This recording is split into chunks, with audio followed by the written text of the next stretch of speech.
Last time we spoke, the Ming Dynasty had finally come to an end. After years of fighting, Li Zicheng had finally broken the Ming Dynasty and assumed the Dragon Throne. Or, sort of. As his rebel forces pillaged Beijing, and Li Zicheng sought to establish his new Shun Dynasty, a rather large issue still loomed, that of the Qing invaders. The Qing had bided their time, waiting for the Ming Dynasty to rot from the inside before making their move. Li Zicheng took his army to go meet the foreign invaders, but unbeknownst to him, the remnants of the Northern Ming Dynasty's military preferred to throw their lot in with the Qing rather than with him. Li Zicheng's army was smashed at the Battle of Shanhai Pass. Prince Dorgon took the Dragon Throne to serve as regent for the infant Qing Emperor Zhenjing, marking the emergence of a new dynasty over all of China. And they all lived happily ever after. But, of course not. This episode is the rise of the South Ming regime.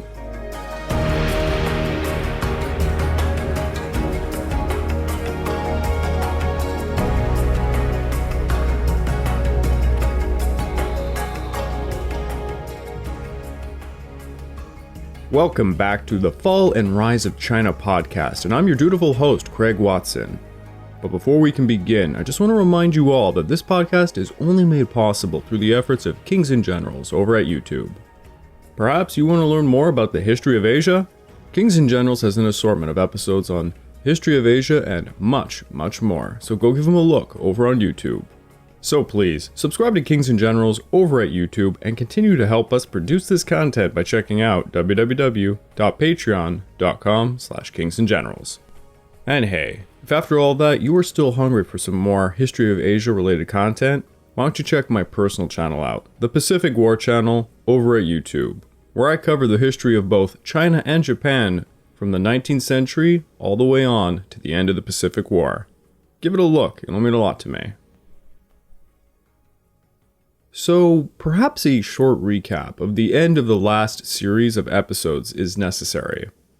The bandit army of Li Zicheng believed that after taking Beijing, that their little revolution had succeeded and they could all live happily ever after. They did not consider the threat in the north that was the Qing invaders. They had committed the mistake of arrogance, and it cost them their newfound Shun Dynasty.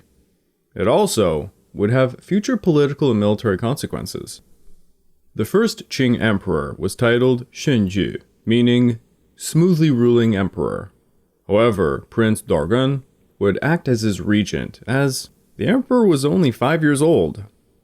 Thus, at the offset, Prince Dorgon ordered the Han Chinese civilians to leave the inner Beijing city so he could resettle it with Manchu bannermen and establish some sort of order. Exceptions were made, of course. Remember, countless Han defectors aided the Qing conquest, and many would take up titles and positions within the new Qing government. The Qing rulers were not naive. They knew opposition would be fierce if they did not incorporate Han Chinese within their new hierarchy, and thus the loyal Han bannermen became the great administrators that allowed for the transition to run sort of smoothly. Some of the greatest Han bannermen that would aid in the new administration would be Kong Yude, a longtime defector, Shang Kexi, and Geng Zhongming, who both would play very crucial roles much further into this story. Until 1658, the Qing would intentionally not install any Manchu or Mongol governors, so as to make sure the transition worked accordingly. Yet, at the same time, from the very offset, the Qing did ruffle some feathers with a particular decision. In 1645, Prince Dorgon issued the infamous head-shaving proclamation. Basically, he ordered all the subjects in China to shave their hair in the style of the Manchu, which is that of a long-braided queue. You probably have seen countless movies showcasing this hairstyle. Usually the men have a hat on and you see a long braid trailing behind it. Now, he proclaimed the punishment for those who did not perform the head shaving as that of any other rebel to the Qing, and that was a death sentence. Now, a ton of Han Chinese shaved their head immediately to curry favor with Prince Dorgon and the new Qing Dynasty. They were showered with titles and positions and such. The policy was something of a symbolic submission to the new dynasty, and it helped the Manchu from telling who was friend and who was foe. It also evoked the Confucian notion that the subjects of the dynasty were like adopted children of the emperor, and that they should look like their adopted father. Regardless, for many Han Chinese, the head shaving order was humiliating. Some sources I read deemed it as, quote, a loss of their manhood. So, as much as it helped the Qing see friend or foe, it also would be used as a symbol of resistance by those who refused to submit. As you can imagine, it was inevitable that anti-Qing struggles would break out. From June of 1644 to the end of 1646, the remnants of the Dashun army of Li Zicheng and the Daxi army of Zhang Xianzhong spearheaded the anti-Qing movements. But unlike the failed Ming state, the Qing dynasty possessed a powerful army with very high morale. Politically, it made sense to go after Li Zicheng first. For one thing, he was the closest after all. Hell, Li Zicheng actually handed the Qing a great situation if you think about it. They could now avenge the regicide of Emperor Zhenjing and be seen as saviors. Thus, from the get-go, their top-tier priority was to eradicate the Dashun army. Now, I did briefly mention the fate of Li Zicheng in the end of the last series, but I'm going to need to reiterate it again here because it'll make the story more cohesive. The Dashun army and Li Zicheng fled west of the Beijing area, and they lost a ton of territory. But there was a deep anti-Qing feeling in the population, leading to an overwhelming support for them. The Dashun army took up defensive positions in Taiyuan, Yan'an, and Suida, led by the commanders Chen Yongfu, Li Guo, and Hao Yao, respectively. Li Zicheng retreated to Xi'an and decided to seize Hanchong, Gansu, and Lanzhou to the south, ensuring the safety of the central Shanxi area. From there, he hoped to build a base of operations for an anti-Qing coalition. The Qing army went south along the Taiheng mountain range and occupied Pianguan, where they planned to seize Taiyuan. The Dashun army resisted them and managed to defeat the Qing army in Jingxian, Shenhua, and Weizhou. Yet, despite the Dashun army's valiant efforts, they had a real problem. The peasant regime in various areas had destroyed much of the land and resulted in a logistical nightmare. By November of 1644, the Qing army broke into two forces. One was led by Prince Ajige, who was appointed as the Jinyuan general. He was assisted by generals Wu Sangui and Shang Kexi. Wu Sangui, as you might remember, is the man who literally opened the door to the Qing in order to defeat Li Zicheng. And Shang Kexi was the Ming general who defected and would prove to be quite a loyal ally. They marched through Datong en route for Xi'an. The other force was led by Prince Dodo, also known as Prince Yu, assisted by Kong Yoda and Geng Zhongming as they marched upon Tongyuan. Both armies planned to meet up at Xi'an, where Li Zicheng had fled to. They were going to defeat his Dashun army right then and there. Prince Ajige's army managed to capture Taiyuan and Pingyan and other cities, but paid heavily for this. Prince Yu's army fought a vigorous battle with the Dashun in the area of Luoyang, Shanzhou, and Baoling, until they reached the outskirts of Tongguan. The siege of Tongguan lasted a month, with Li Zicheng commanding the troops personally, but it was to no avail. Meanwhile, Prince Ajiga's army conquered Yan'an and Shanzhou, and as a result, Xi'an became the focal point for the Qing army to produce a hammer and anvil attack. By February the 9th, Li Zicheng had to abandon Xi'an, running south for the mountain ranges of Shangluo. The Dachshund army experienced tremendous defeats at the hands of the Qing, but still hundreds of thousands came rallying to their call for resistance. Dachshund armies led by Li Guo, Gao Yigong, and Hao Yaozi were stationed in areas of Jing and Xiang, while Li Zicheng and Liu Zongmin took up positions in Chengjian. The Dachshund army also held Wuchang, and at this point, Li Zicheng knew the northeast was unstable. But still, he could ill afford to allow the southeast to fall into disarray. So Li Zicheng went south to seize the eastern part of Zhoudong and the Xian areas to establish a base of operations against the Qing armies. By the end of May, as the Dachshund armies prepared to leave, the Qing army suddenly surprise attacked them from both land and sea. As a result of this, the Dachshund army had to abandon Wuchang and return further south to Tongshan. The battle was a grave one, and Liu Zongmin was severely injured before being captured, and he would die as a result. Morale broke down for the peasants as more and more Han officials began to collude with the Qing against the peasants. The Dachshund army faced enemies from all sides, and the anti-Qing movement was deteriorating rapidly. Then, as I stated in the previous episode, by June of 1645, Li Zicheng was ambushed when he tried to cross the Jiugang Mountains. How Li Zicheng died is not exactly known. Some say he hung himself after being surrounded by some very angry and hungry peasants. Others say the peasants beat him to death, looking for food. What is known is that his corpse was very badly mutilated when it was found. Li Zicheng's body was sent south to the Ming authorities, who quickly decapitated it. Now, just a few weeks after Emperor Chongzhen had committed suicide in Beijing, one of his Ming clansmen, Zhu Yousong, also known as the Prince of Fu, arrived in Nanjing. Now, there were a ton of Ming princes lying about all over China, but it just so happened most of the surviving high court officials were in Nanjing, and thus they began to debate who should take up the dragon throne. They eventually came to the conclusion Zhu Yousong would be the best, and they asked him to step up.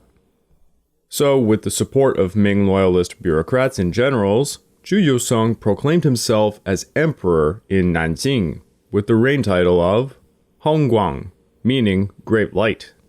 This marked the creation of what is known as the South Ming Dynasty, or the South Ming regime.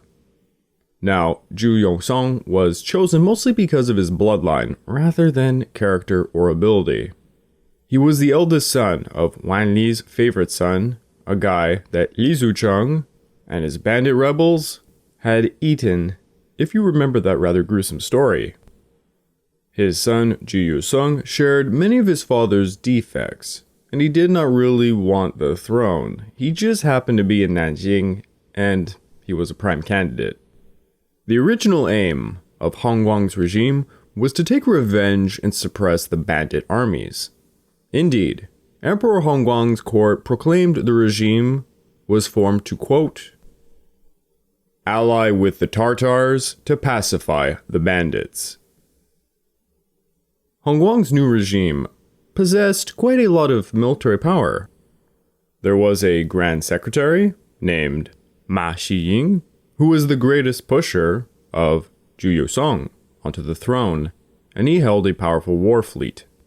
There was also Shi Kefa, the minister of war in Nanjing, who further appointed the Zhenjing, meaning 4 guardian bastions, who would defend 4 territories.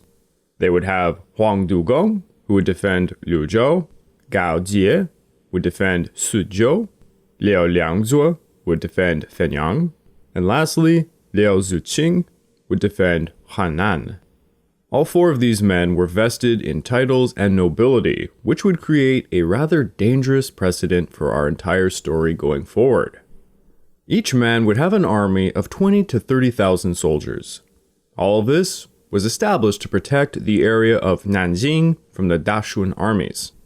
They were also all preparing for a northern expedition to eradicate the Dachshund forces once and for all. The Hongguang regime seemed to not view the entrance of the Qing invaders as a main threat, mostly because the Qing went straight to work quelling the peasant rebellions. In response to this, the Nanjing regime springed up out of nowhere, and the Qing dynasty chose to compromise for the time being while they consolidated further support for their own regime. They also quickly realized the Nanjing regime was extremely incompetent. When the news spread of the death of Li Zicheng to Nanjing, the ruler proclaimed Wu Sangui as the Ji Lord Protector. The Nanjing regime even sought to send Wu Sangui millions of taels of silver by sea as a reward for, quote, borrowing the Qing army. To defeat the peasant army. Yes, borrowed. It seems the court of Nanjing thought that Wu Sangui could be bought back over to the Ming side. It is alleged that Regent Dorgon proclaimed in July that the country should not belong to a single person, and thus the Hongguang regime made an imperial edict declaring its existence to Hubei and Shandong. Thus they became known as the South Ming regime, and they immediately began to send emissaries to Beijing for peace talks. They sent countless gold, silver, all as tribute, and ceded territory to try and earn pledges that the Qing army would not march southwards to crush them. They also strongly advocated for cooperative action against the bandit armies. The Hongguang regime can be seen as a product of conflict amongst the big Ming warlords. There was a Zuo Liangyu bloc, which began a campaign of suppression against the Dashi bandit armies in Wuhan. Gao Jie, Huang Dugong, and Liao Liangzhou each held their respective areas north of the Yangtze River in the Jianghuai area. Each warlord had territory and an army. They began to snatch land from, guess who? Each other. And this hurt all the common people, of course. In each territory, 30,000 soldiers needed to be drafted, 200,000 kilograms of rice handed over, 400,000 liangs of silver turned in. The soldiers and civilians often fell into conflict with another. The civilians saw the militaries as thieves, and the military saw the civilians as rebels. Quite a vicious cycle, as you can imagine. While some of the warlords proclaimed they were stamping out bandit armies, they were in truth simply attacking their fellow warlords. Now, while the South Ming regime was placing its entire hope in compromising with the Qing, all of the messengers they would send over to the Qing would come back stating that peace talks were going nowhere, and that the Qing army was preparing to march south, prompting the officials to talk about what they should do. Shi Kefa, amongst many others, began to realize that if peace could not be secured, warfare would be the only course of action. Emperor Hongguang, for his part, was nothing more than a mere puppet, being controlled by the warlords. He was too busy drinking, eating, and spending time with his harem, without thinking too much about how to deal with the Qing threat. One serious problem Shi Kefa faced was the bickering amongst the warlords, such as the four guardian generals. Shi Kefa went to Yangzhou in 1645 to try and smooth relations between the guardian generals. Yet, as he began talks with them, they did not stop their plundering of another's territories. Then in 1645, the Qing army began to move south, occupying Hongguang and Xi'an, forcing Dachshund armies to flee south, requiring the Ming warlord, Zuo Liangyu, to be dispatched out to suppress them. As the Qing kept moving, this pushed the Dachshund armies, which the Ming armies like Zuo Liangyu would have to chase, and thus the Ming were further weakened.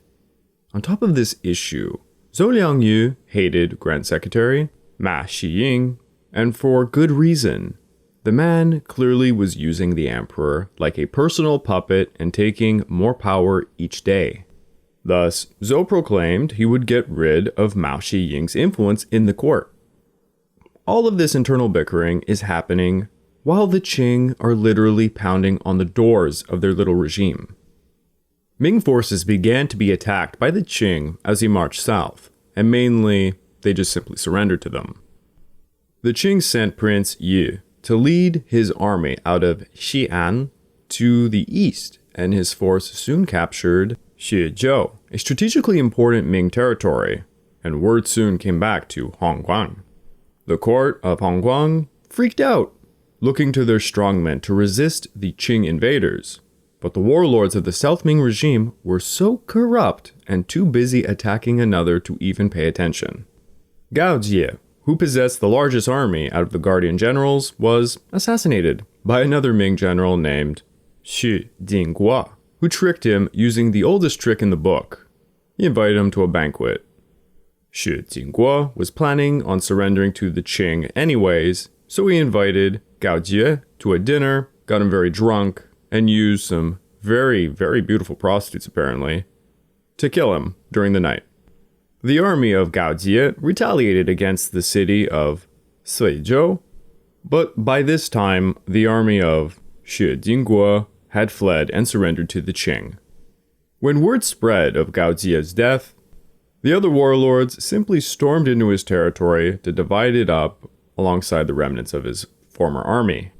In the meantime, Grand Secretary Mao Shiying wanted to continue his dominance of the South Ming court, and he was struggling against Zuo Liangyu for power.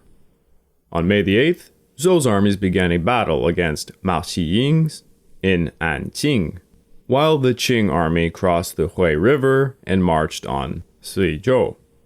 The two warlords were pretty shocked by the news, and they were forced to flee south, leaving only poor Shi Kefa with the untenable position of defending against the Qing. You see, Shi Kefa early on had been asked to dispatch to the north to supervise defenses along its border. But due to the warlords fighting another, the Ming general was unable to establish any sort of strong defense. Then Emperor Hongguang ordered, it is actually Mei Shiying, ordered Shi Kefa to divert his forces from the northern border, which the Qing were about to smash, to instead go west and attack Zuo Liangyu. Ironically, at this point, Zuo Liangyu had died of illness unbeknownst to Ma Shiying, and his son, Zuo Mengeng, was engaging the enemy.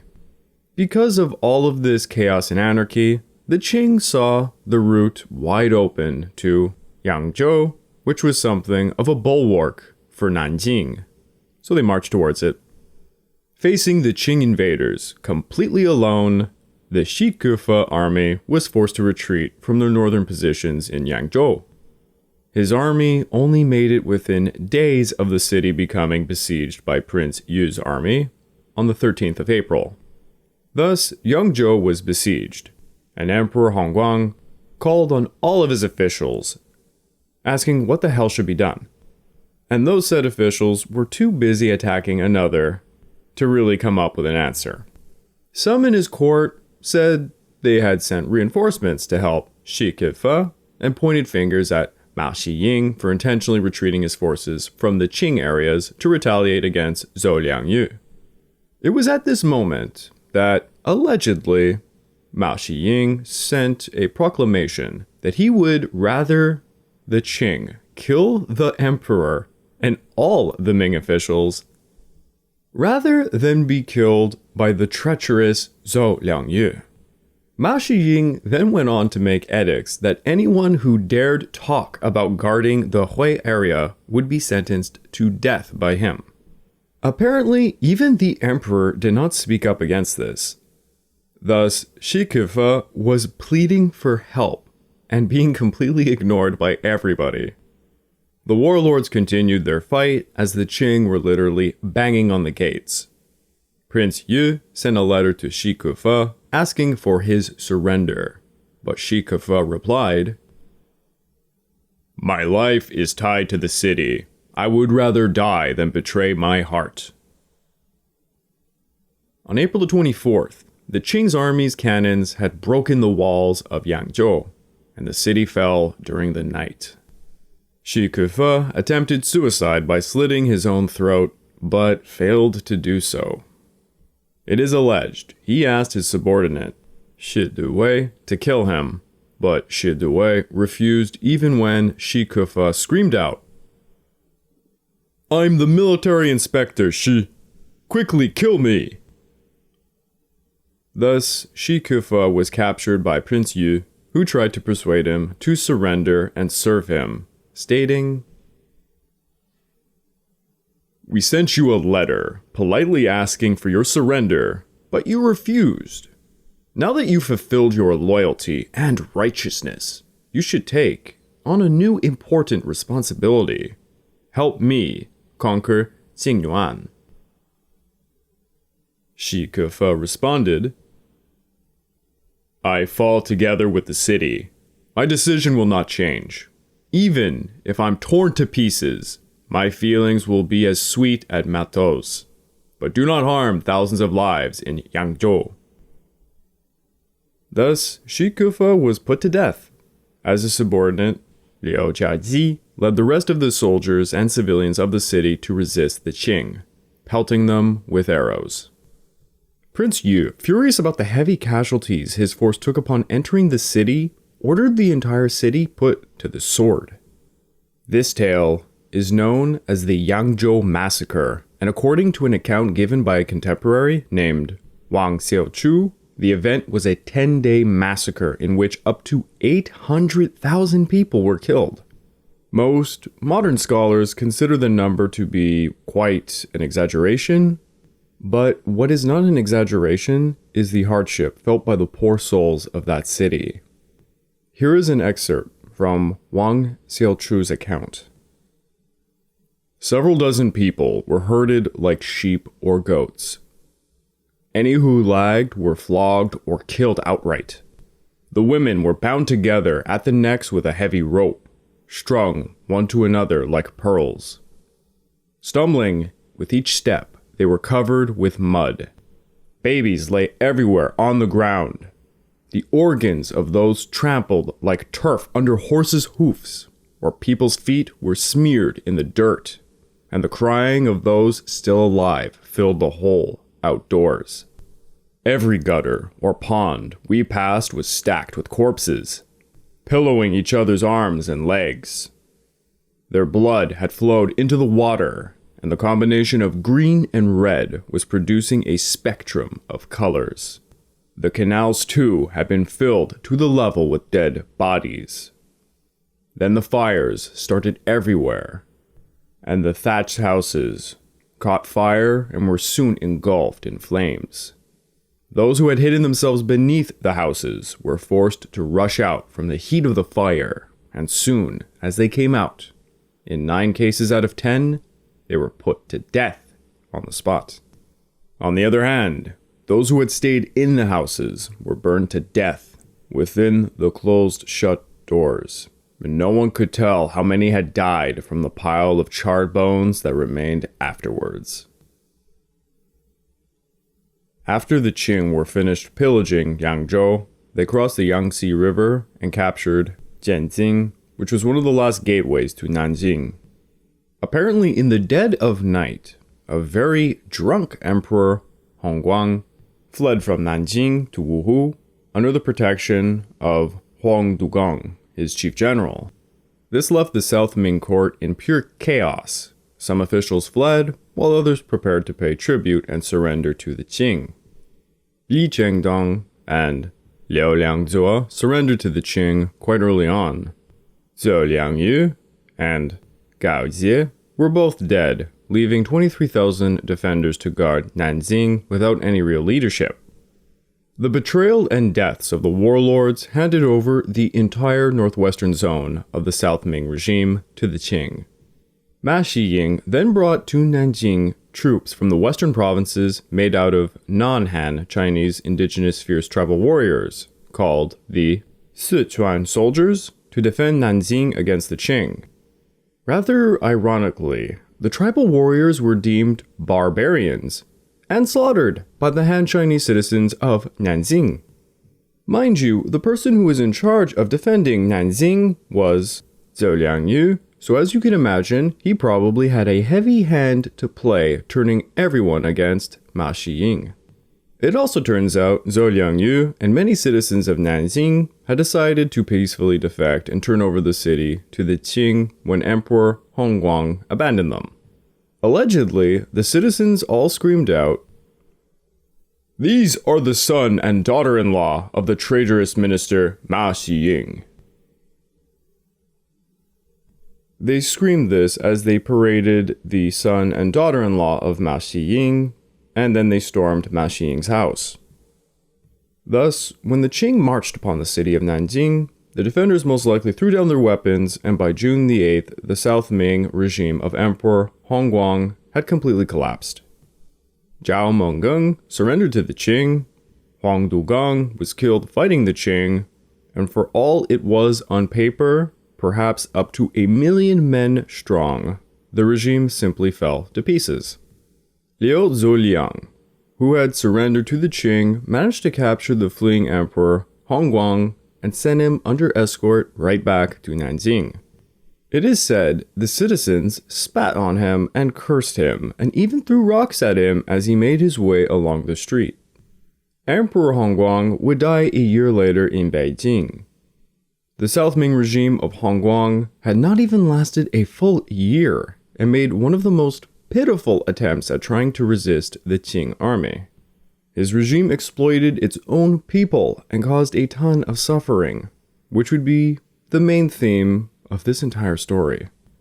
Within a year of their new dynasty, the Qing armies had defeated Li Zicheng and his Dashun armies. They had destroyed the South Ming regime of Emperor Hongguang and had even taken over the northern half of all of China. Yet, this was just the beginning of the seizure of national power. The bloody suppression of the bandit armies and the plundering and killing alongside the coercive policies led the Manchu people into a lot of conflict with the Han majority. As the Qing armies continued to march south, many Han rose up in defiance still. The Qing had a powerful and skillful military, but even they could not hope to control all of China with just military force. Emperor Hongguang was not going to be the last guy to proclaim himself an emperor and try to rally the Ming to his cause. Not by a long shot by far. In July of 1645, Prince Lu established a power base in Shaoxing and even proclaimed himself a regent. From there, he created his own regime and soon held control over Shaoxing, Ningbo, Wenzhou, and Taizhou. With the support of the local populace and taking advantage of the rough terrain along the Qiantang River, his forces were led by Fang Guoan and Wang Jiren, who would fight the Qing. However, they were merely defending their territory, not seeking to confront the Qing army. So unfortunately for Prince Lu, before he could even toss around any reign title or proclaim a new dynasty, the Qing showed up at the gates of Shaoxing and they forced him to surrender. Yes, it turns out, much like the warlords, Prince Lu was too busy actively fighting against imperial family members, such as the Prince of Tang, Zhu Yousong. When the Qing captured Nanjing, Zhu Yousong had fled to Hangzhou, and at the behest of many of his officials, ascended to the Ming throne in Fuzhou, proclaiming himself Emperor Longwu, meaning plentiful and martial. Now, neither Prince Lu nor Emperor Longwu were even aware of another at first. It just so happens they figured out their situation when Emperor Longwu had sent his regency letters to Shaoxing. Upon hearing of the regency of Prince Lu, Emperor Longwu demanded he step down, but the court of Prince Lu demanded he stand up to the challenge. Now, neither side actually sent any armies to fight another. Instead, they simply bickered about who needed to step down. Regardless, this meant they were not cooperating or coordinating with another, and who benefits from that? Well, the Qing, of course. Bickering against Emperor Longwu deeply impacted Prince Lu's forces' capability at defending against the Qing, and alongside this, in July of 1646, because of a drought, the Qiantang River became shallow, allowing the Qing army to simply cross it and march on Shaoxing. The army of Hongguang had fled at the mere sight of the Qing, and soon everything just fell into chaos. Hongguang and his forces surrendered to the Qing, and Prince Lu tried to flee for his life, but the Qing literally got to his gates by that point. The quasi-regime, if you can even call it that, had not even existed for a year before it had collapsed. Meanwhile, Emperor Longwu held control over Xiangning, Tianxing, Yanping, Xinhua, Zhangzhou, Quanzhou, Shaowu, and Jingzhou. This was the region of Fujian, and luckily for the new regime, its geographical position was on the margin of the Qing's empire, cut off from the heartland by several mountain ranges. His military sent 100,000 troops to defend the towns, with another 100,000 set to suppress the enemy. Unfortunately for Emperor Longwu, the military was not fully under his control. A very large part of his military forces were loyal to the powerful warlord named Zheng Zhilong. Zheng also went by the name Yi Guan. He used to be a pirate leader, and he was offered amnesty by the Ming Dynasty. He had been a governor and a military officer possessing up to 30,000 troops while controlling a significant maritime trade. Many merchant ships coming and going from Japan and Southeast Asia had to obtain his permission and pay taxes to him. This had made him a formidable warlord of Fujian by the time the Qing were spreading throughout all of China. The reason he chose to support the Longwu regime was because he wanted to take this opportunity to gain political influence and expand his own power further inland. So, needless to say, Zheng Zhilong was not the most devout Ming loyalist. The Longwu emperor would have another ace up his sleeve, though, like Zheng Zhilong, not a very trustworthy one. A group known as the Loyal and True Brigades had emerged.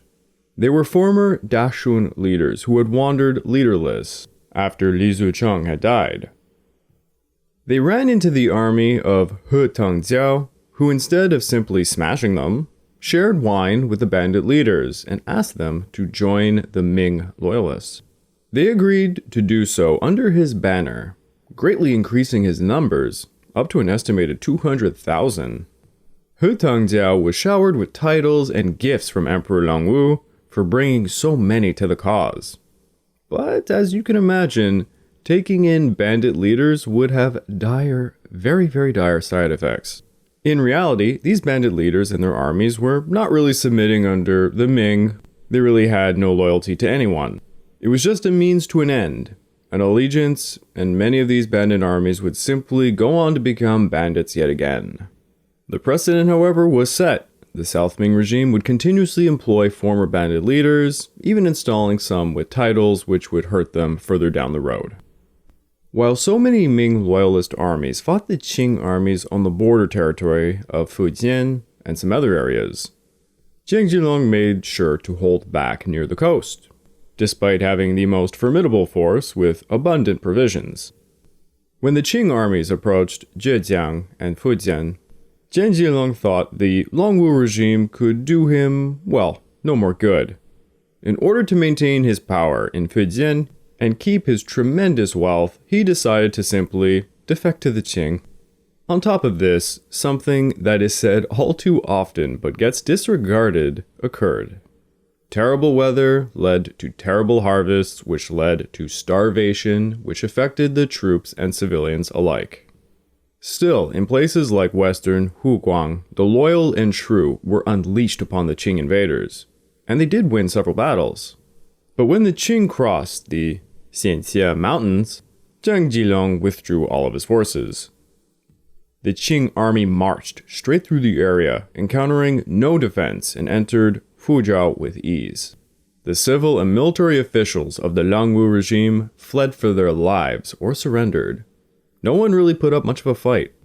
Zheng Zhilong shaved his hair for the Manchu coup, and he surrendered.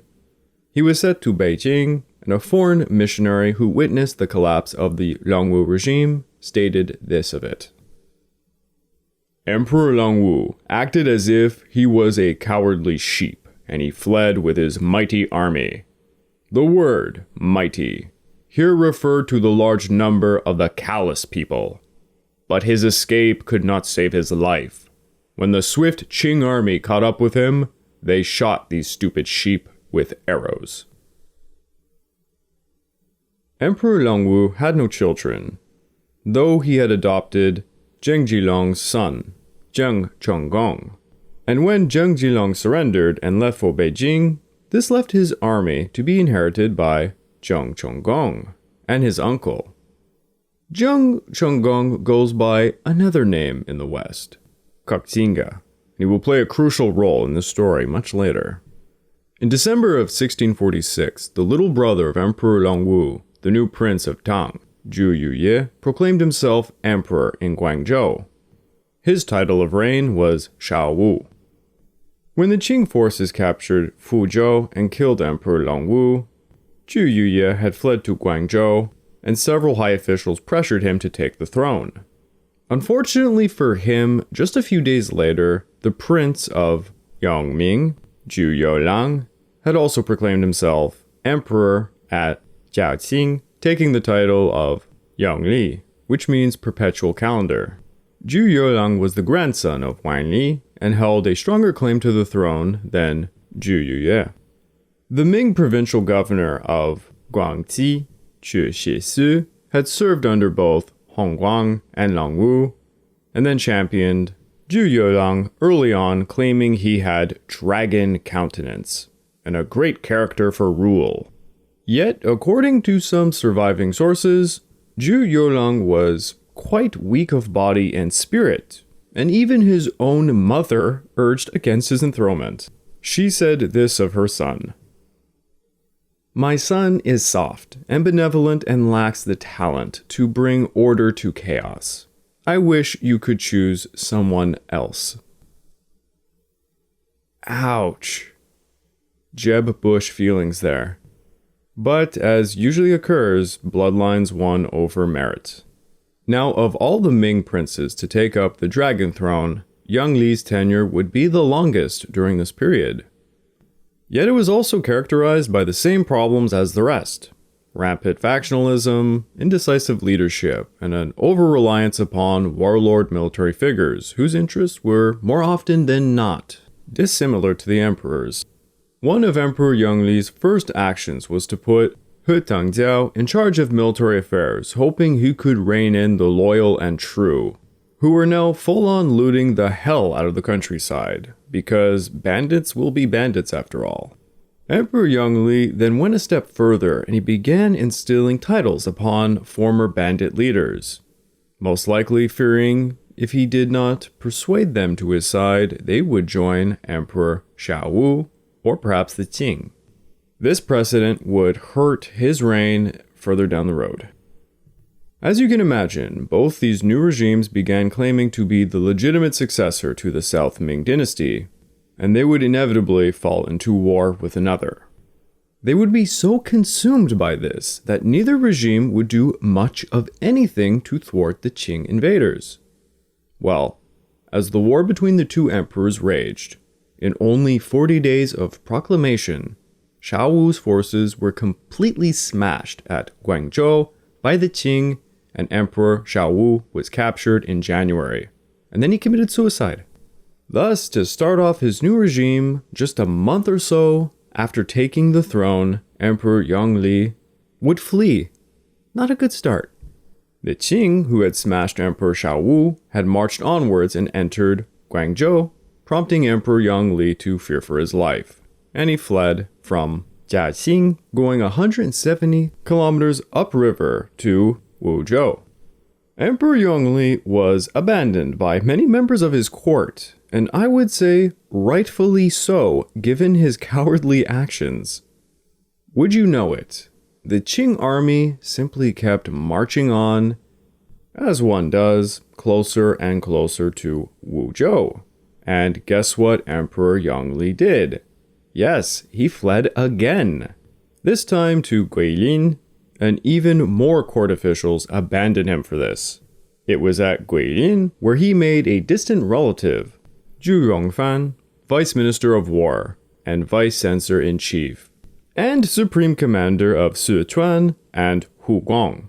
Yes, the old practice of tossing a ton of different hats onto a single person was alive and strong. In 1647, Zhu Rongfang would soon declare himself regent and cause a ton of chaos in Sichuan. The Qing, having blown right through Guangdong with incredible speed, were fast approaching Guilin, prompting, you guessed it, Emperor Yangli to flee, now to Zhenjing. Many in Yangli's court had reasoned that Zhenjing was an ideal area to have better access to the war efforts of the loyal and true brigades. But Chu Xiesu repeatedly argued they should make a stand at Guilin. This is what he had to say. If you want to defend Yue, you should stay in Yue.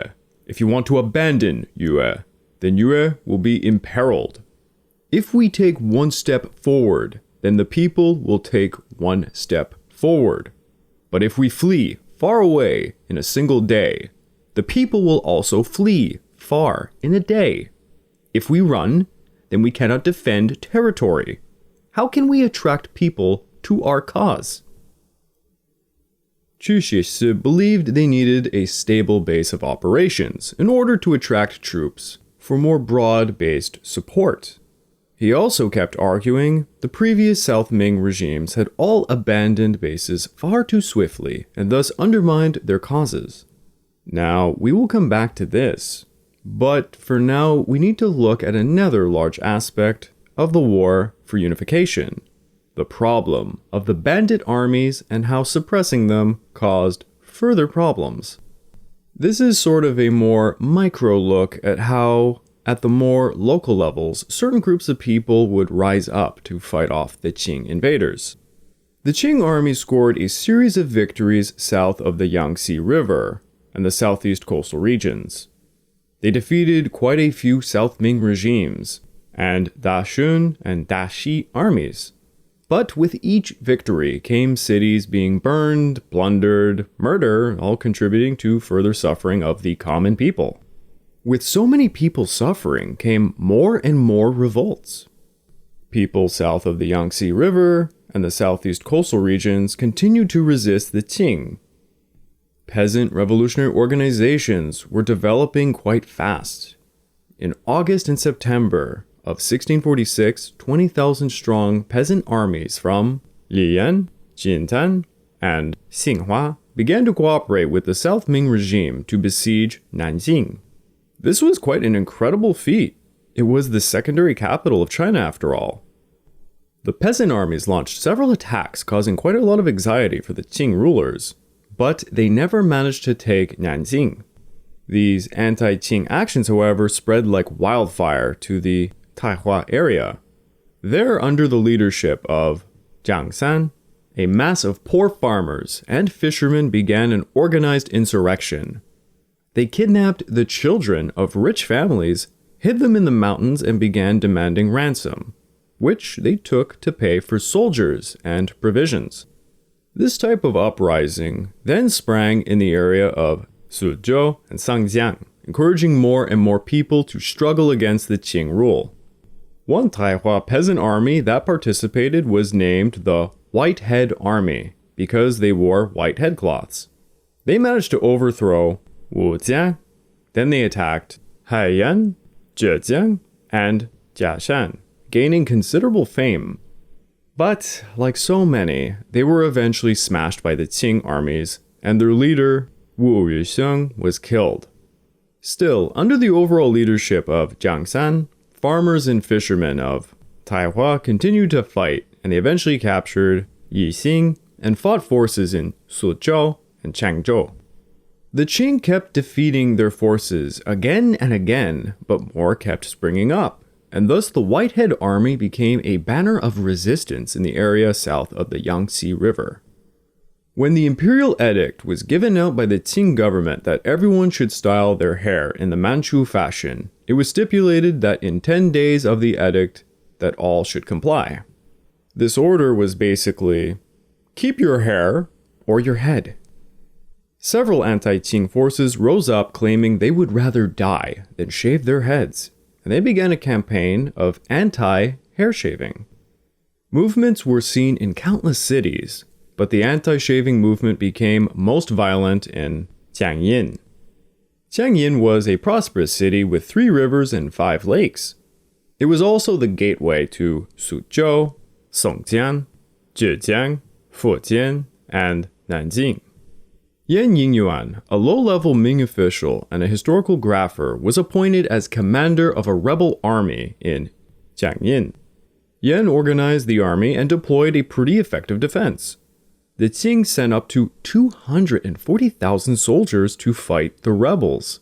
But peasants from over 18 miles away were coming into the city to fight. And when they did, they abandoned their farm work, hurting the overall agricultural production of the area. The peasants were quite disorganized, and many times they had no idea what the hell they were doing. But they did not give up. And the Qing began to seriously worry about this. Jiangyin held out against about 10,000 Qing troops for 83 days during a fierce siege. When the city wall was finally breached on the 9th of October 1645, the Qing army, led by the northern Chinese Ming defector, Li Zicheng, was finally ordered to, quote, fill the city with corpses before you sheath your swords. It is estimated his army massacred an entire population of between 74,000 to a possible 100,000 people. Despite the brutality, local people in nearby areas did not stop. The city of Jiajing, which was just southeast of Jiangyin, had a large-scale anti-hair shaving revolt rise up led by Huang Chunyao and He Tongzheng. The Zhenjing people firmly guarded their city from 3 successive Qing attacks. At Songjian, armies led by Chen Zhulong and Xia Yunyi began to rebel. Both cities would see similar massacres like Jiangyin. More uprisings sprang up in Keishan, Maoshan, Huizhou, and countless other places. The Qing dynasty hated these revolts because the outcome was always going to be the same thing: dead potential subjects, ruined cities, and devastated agricultural production. So as you can see, local level organizations, i.e. rebel uprisings, were honestly dynasty-breaking mechanisms if they were allowed to continuously grow. Perhaps you, as the Qing dynasty, smash a few of these before they get too big. But what happens if one does get too big? As the Qing quelled more and more peasant uprisings and moved farther south of the Yangtze River, an old enemy of the Ming was becoming more and more powerful. As a result of Li Zicheng's death, the Qing brutal suppression of peasants and the incompetent disorganized state of the South Ming Dynasty, many of these peasants would flee into the arms of Chiang Xiangzhong. I would like to take this time to remind all of you that this podcast is only made possible through the efforts of Kings and Generals over at YouTube. Please go subscribe to Kings and Generals over at YouTube and continue to help us produce this content by checking out www.patreon.com/kingsandgenerals. And hey, if after all that you are still hungry for some more History of Asia content, why don't you check out my personal channel, the Pacific War channel, over at YouTube, where I have episodes that cover 19th century China and Japan, going all the way up to the end of the Pacific War in 1945. Give it a look, it'll mean a lot to me. Alrighty, so we got a taste of the situation right after Beijing fell to the Qing.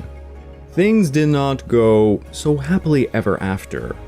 Yet, the Qing smashed Li Zicheng and quite a few self-proclaimed emperors to the new South Ming Dynasty. The fleeing emperor, Yang Li, was still kicking, but who next could possibly hope to challenge the Qing at this point? Well, one of the arguably most evil men in history could. Just you wait.